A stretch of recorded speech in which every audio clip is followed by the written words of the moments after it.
Join us for more on the spread of coronavirus and how you can prepare. Dr. Jen Caudle joins us, a family physician associate professor at Rowan University School of Medicine. Doctor, the president and officials has told us that the risk to the American public is low. People, though, should be prepared. Are you encouraged after what you heard from the president? Well, I'll tell you how I feel. I feel like things are happening the way we sort of predicted that they would. The CDC and World Health Organization has been saying for a long time now that the likelihood of spread of coronavirus in this country was going to happen, and that we may and probably would get more cases. We are seeing exactly that. So this is really a time where, and by the way, you know, certainly our hearts go out to certainly the woman that recently passed and her family and loved ones. But this is a wake-up call. This is a game changer that we need to be thinking about this just a little bit differently, and we do need to be preparing. When you say that, Eric, I would also say, what do you mean by that when you say thinking about it differently? You know, the president, they said you don't have to get masks, but should people prepare and stock up on food? And you know, there's been a run on masks. Sure. So when I talk about preparation, I'm talking about two different sides. Let's talk about the healthcare side first before I go into patients. And just to ease everyone's mind, you're exactly right. The risk here in this country is still low. Let's make no mistake about that. It is not recommended to wear masks. I've been saying that over and over and over again.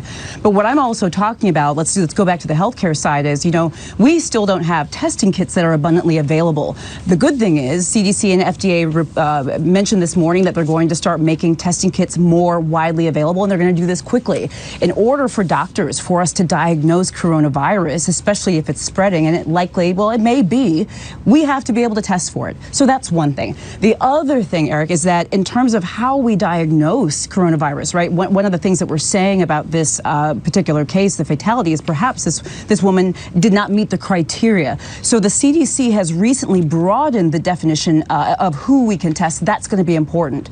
So when I say we have to get prepared and we need to it's a game changer, these are the things that need to be happening as they are, but it's got to happen for us to be able to get ahead of this. You know, on the patient side, though. I was going to say the woman, what's troubling about the death in Washington State is the woman had no known travel. It was a community contact. They believe. And this is from STAT, which is a medical newsletter. It says coronavirus may be spreading in parts of the Pacific Northwest, with California, Oregon, Washington State reporting they've diagnosed cases with no known travel history or contact with another case. One person's a teenager. They've closed the school for a few days there. What do you think? What are we going to see when you have no travel, if you did not go to China or South Korea, or you're not come back from Iran? How widespread do you think this will finally get? Or is that not possible at all? No. You're talking about exactly the right thing. This is what we've been concerned about. What you're describing right there, when someone has not either traveled to a place with coronavirus to get it, that's called travel-related, acquiring, or person-to-person spread, meaning you're around someone who traveled and got it. When you have a case of coronavirus and you have no idea where the person picked it up from, right? We don't have a contact, they didn't travel. That's called community spread. That is the very thing that we have been worried about, warned about, and which we in some ways have been anticipating. That's what we're seeing now. And the problem with that, Eric, is that it becomes hard to, number one, track down any contacts, but it also becomes hard to really understand how widespread the extent of this condition may be. Again, I'm getting excited about it because literally every moment of every day we're learning more and more about this.